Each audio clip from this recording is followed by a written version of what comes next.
दोस्तों ऐसा नहीं होता है कि हमारे पास पैसा हो और हम लोन ना भरें। बहुत ऐसे लोग हैं जो लोन तो ले लेते हैं लेकिन समय पर पेमेंट नहीं कर पाते हैं। तो देखिए आरबीआई ने एक नया गाइडलाइन जारी किया है। ये उनके लिए है जो लोन तो ले लिए हैं लेकिन पैसा भर नहीं पा रहे हैं और रिकवरी एजेंट काफी उनको परेशान कर रहा है। तो ऐसे में उनके पास जो है कुछ जो है यहाँ पर राइट्स जो अधिकार है वो आरबीआई ने यहाँ पे दिया है।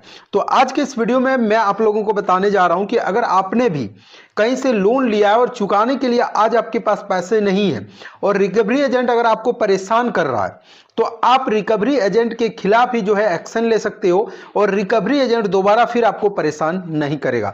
नमस्कार, मेरा नाम है मुरारी गोस्वामी और आज के इस वीडियो में मैं आप लोगों को इसी रिलेटेड पूरा जो है इंफॉर्मेशन देने वाला हूं। इस वीडियो को देखने के बाद आपके मन में जो भी डर है वो निकल जाएगा, क्योंकि देखिए डरते वही लोग हैं जिनको जानकारी नहीं होता है।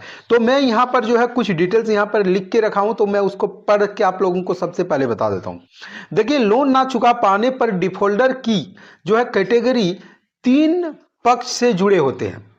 जो डिफॉल्टर होता है वो तीन पक्ष से जुड़े होते हैं: ग्राहक, बैंक और रिकवरी एजेंट। सबसे पहले तो है ग्राहक, जो कि आपने जैसे कि लोन लिया था, आप ग्राहक है। दूसरा है बैंक या तो फिर लोन कंपनी, ठीक है, बैंक भी हो सकता है, एनबीएफसी जो रजिस्टर एप्स होता है वो भी हो सकता है। और तीसरा जो होता है वो रिकवरी एजेंट।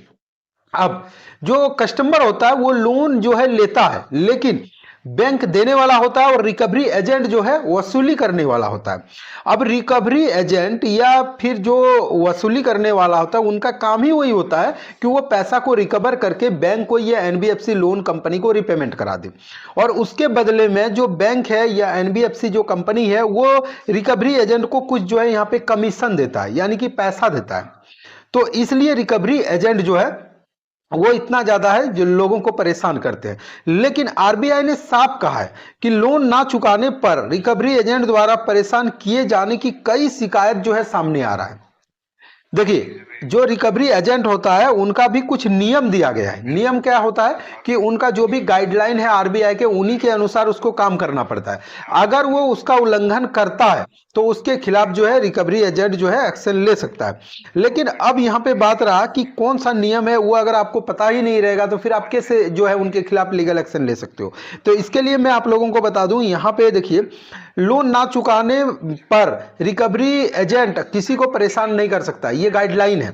अब गाइडलाइन में क्या कहा गया है कि असल में जब भी ग्राहक समय से लोन का जो है नहीं चुकाने पर वो डिफॉल्ट कैटेगरी में सबसे पहले रखा जाता है, यानी कि सबसे पहले वो डिफॉल्ट जो है उसको माना जाएगा। उसको बाद एक टाइम उसको दिया जाएगा। जैसे कि अगर आपने लोन लिया, आप चुका नहीं पा रहे हो, तो ऐसे कंडीशन में लोन कंपनी अगर आपको कॉल कर रहा है, ठीक है, तो उनको आपको जो है कुछ समय देना पड़ेगा। जब आप बात करेंगे तो जो है उनको बताना पड़ेगा कि भैया आपके साथ क्या समस्या है। जैसे कि आज आपने लोन लिया लेकिन हो सकता है कि कल आपका कोई जो है दुर्घटना हो जाए, या तो फिर आपका आर्थिक स्थिति ठीक ना हो, आपका जो मनोबल है उसका स्थिति ठीक ना हो, जिसके कारण से आप पेमेंट नहीं कर पाए। तो ऐसे में आरबीआई ने साफ कहा है कि अगर आप लोन दे रहे हो, ठीक है, तो रिकवरी के लिए जो है आप जो है जो एजेंट आपका जो जाएगा या तो फिर कॉल पे अगर बात कर रहा है तो उसका भी कुछ नियम है। उन्होंने साफ कहा है आरबीआई ने कि सुबह 7 बजे से पहले और रात के 8 बजे के बाद आप किसी भी कस्टमर को लोन के लिए, रिकवरी के लिए कॉल नहीं कर सकते हो। ये आरबीआई के नियम के खिलाफ है।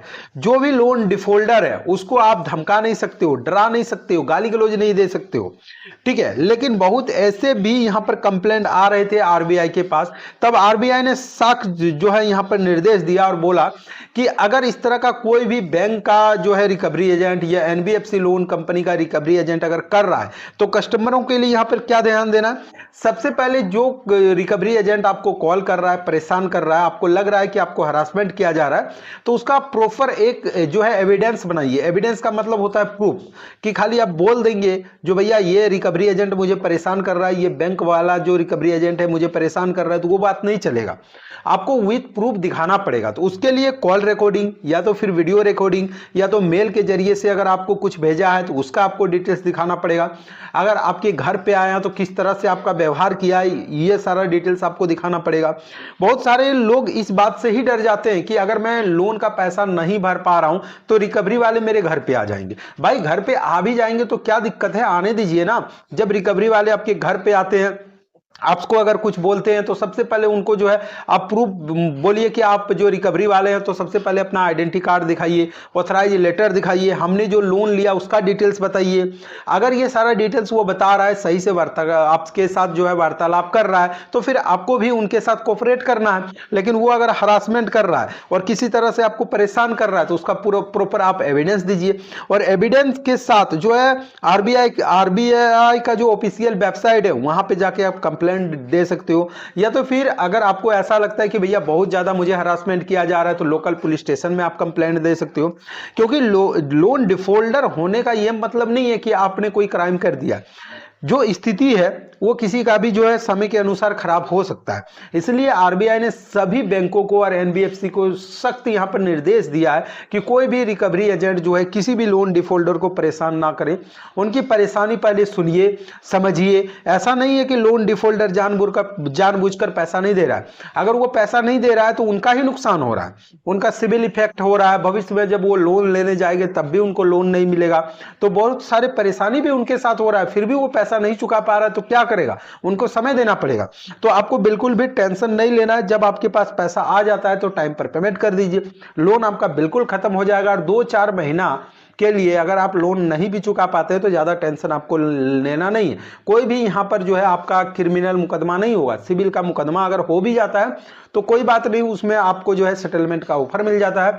जैसे ही आप पैसा देंगे आपका जो लोन है वो खत्म हो जाएगा। तो बहुत सारे लोग हमें कमेंट कर पूछ रहे थे कि भैया मैं लोन चुका नहीं पा रहा हूं और रिकवरी वाले मुझे परेशान कर रहा है, कोई रास्ता बताइए ना। तो रास्ता एक ही है भैया कि अगर आपने लोन लिया तो आपका भी दायित्व बनता है कि आप टाइम पर पेमेंट करें। अगर आपके पास सच में पैसा नहीं है, आपके पास प्रॉब्लम है, तो आप जो है उनके साथ शेयर करें अपना प्रॉब्लम। उनको लिखित में भी आवेदन आप दे सकते हो कि भैया मुझे कुछ टाइम चाहिए। अगर वो नहीं मान रहा तो फिर आपको कोई ज्यादा टेंशन नहीं लेना है। मोबाइल को बंद कीजिए, नॉट रिस्पॉन्स रहिए, क्लियर उनको बता दीजिए कि भैया हमने यहाँ पे बता दिया मुझे समस्या है। जब आपके पास पैसा आता है तब पेमेंट कीजिएगा। तो मैंने इस वीडियो के अंदर आप लोगों को स्पष्ट भाव में यही बताने का प्रयास किया कि अगर आपने बैंक या एनबीएफसी या कहीं से भी लोन लिया है और लोन कंपनी अगर आपको परेशान कर रहा है तो आपको ज्यादा टेंशन नहीं लेना है, और आपको प्रयास यही करना है कि लोन कंपनी के साथ जो भी समस्या है उसको शेयर कीजिएगा। और रिकवरी एजेंट है वो अगर सच में आपको हरासमेंट कर रहा है, परेशान कर रहा है, तो आपको प्रूफ बनाना है। क्योंकि बिना प्रूफ का कहीं आपका नहीं चलेगा। अगर आप किसी को बोलिएगा तो वो बोलेगा भैया कि आपको सबसे पहले प्रूफ दिखाना पड़ेगा। बैंक हो या एनबीएफसी या तो कोई भी कंपनी किसी भी कस्टमर को जो है हरासमेंट नहीं कर सकता है, परेशान नहीं कर सकता है। अगर कोई कर रहा है तो उसके खिलाफ आप प्रूफ लेके जाइए, उस कंपनी के खिलाफ लीगल एक्शन होता है और साथ में उस कंपनी का लाइसेंस तक भी रद्द हो सकता है। या तो फिर बैंक या तो फिर जो संस्था है उसके खिलाफ लीगल एक्शन लेगा और बाद में आपका लोन का भी जो है कुछ यहाँ पे ऑफर वो लोग निकाल के देगा।